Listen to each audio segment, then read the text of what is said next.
just so that it's out of the way, so people can just look back to it and see, you know, how I reverted, why I reverted. I'll start off by saying revert means convert. It's the same thing, if anyone's confused. Revert means that you're going back to it, because in Islam, everyone's born Muslim. They're born innocent, they're born pure. We're not born like, as a mistake, you know, we're not born with a sin. Like Christians say, you know, everyone is born like a clean slate. So I say revert because I'm going back to that state. And that's all that it means. Okay, so I was raised Christian, as I said in my previous video. We went to church, we went to Sundays, I went to Sunday school, me and my brothers.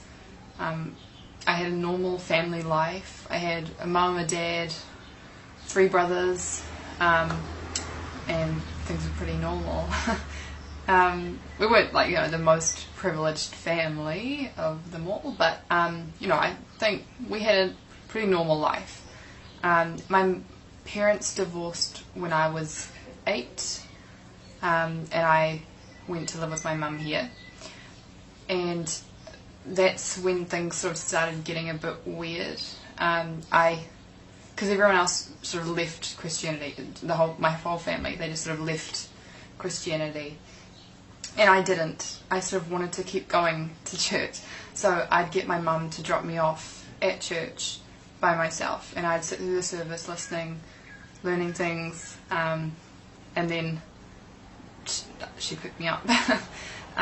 When I got to about the age of 13, I started to rebel a bit, and I sort of pretty much lost my religion. I'd tell everyone I was Christian, but I wasn't Christian. I didn't do anything Christian-like.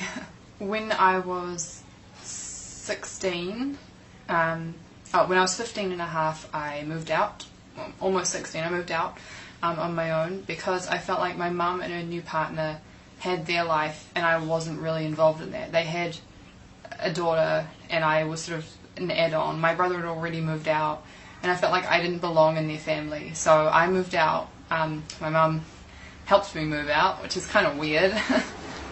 She didn't stop me from moving out at all, which I look back now and I think it's kind of sad, but I don't know. I mean, I was happier on my own. So, yeah. I started modelling when I was 16, exactly 16. And they kept telling me, you know, oh, you're going to, you know, go to Milan, you're going to do this, but all you have to do is wear a bikini and lose 4 inches off your butt. And I was like, at the beginning I was like, yeah, I can do that, I can do that.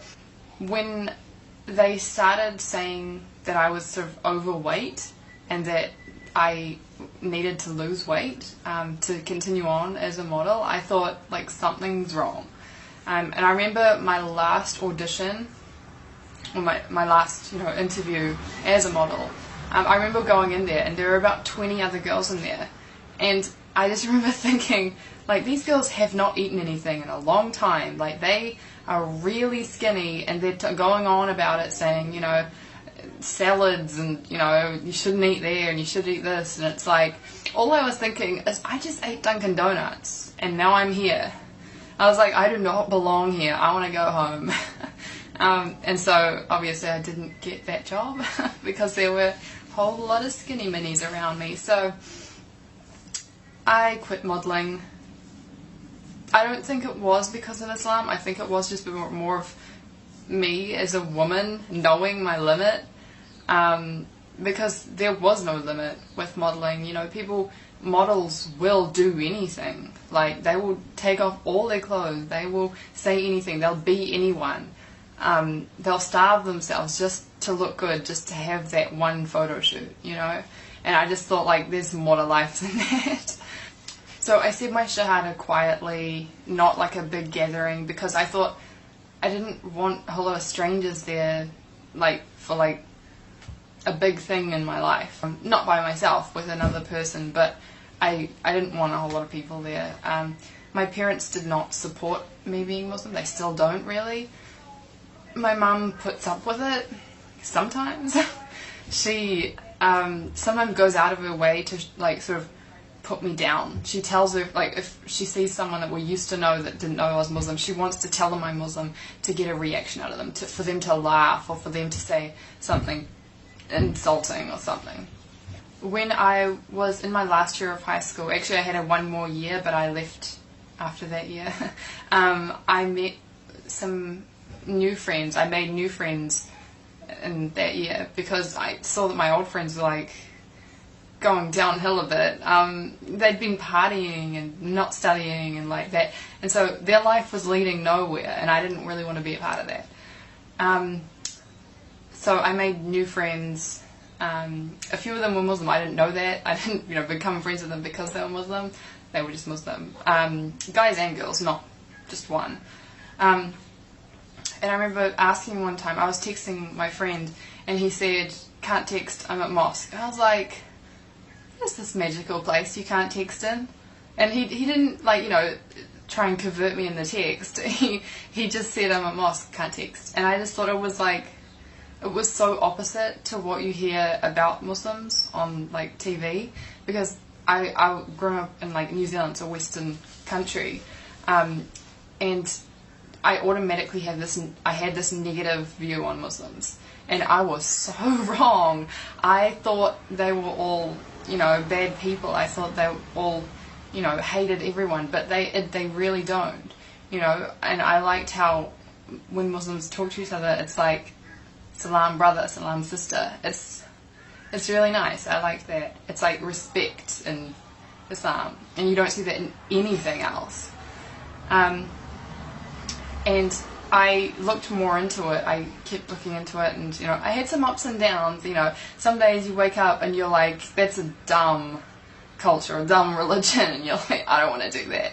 And then other days you wake up and you're like, why did I think that? It's just sometimes it's too much change. You think, this is happening too fast. I want to wear shorts. I want to wear my hair down and show off, and but you do change. I've changed. I've accepted myself, and I like this so much better than what I was before. I started wearing the hijab a year ago, but yeah, I always found it sort of hard. I still do a bit. How I wake up in the morning, I sort of have to tell myself that I'm Muslim. I don't wake up and just know it.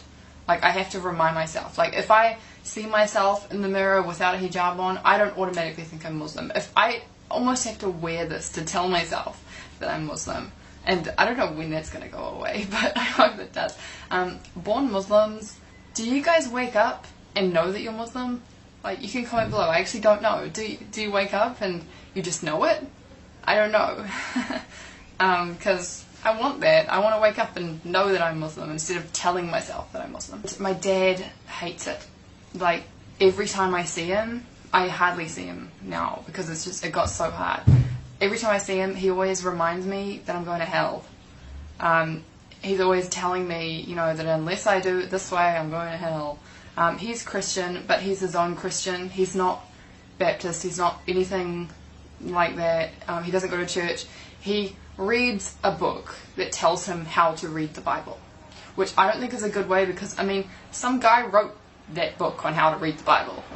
That's just that guy's interpretation, and that's what I like about the Quran, because it's just one way. Muslims believe the same thing. They don't sort of interpret it differently. Well, some do, but it's you read the Quran and that's what it is. It is what it says, and that's what I like. I can't really think of anything else to say right now about my revert story, convert story, whatever you want to call it. Kelly reverting to Islam. But if you guys have any questions, leave them below, and I could make a to be continued or part 2 or something like that. Yeah. Sorry about the background as well. That's my university planner, and I can't move further that way because my cat is sitting there sleeping, taking out my whole bed. Anyway, so I'll make another video soon, inshallah.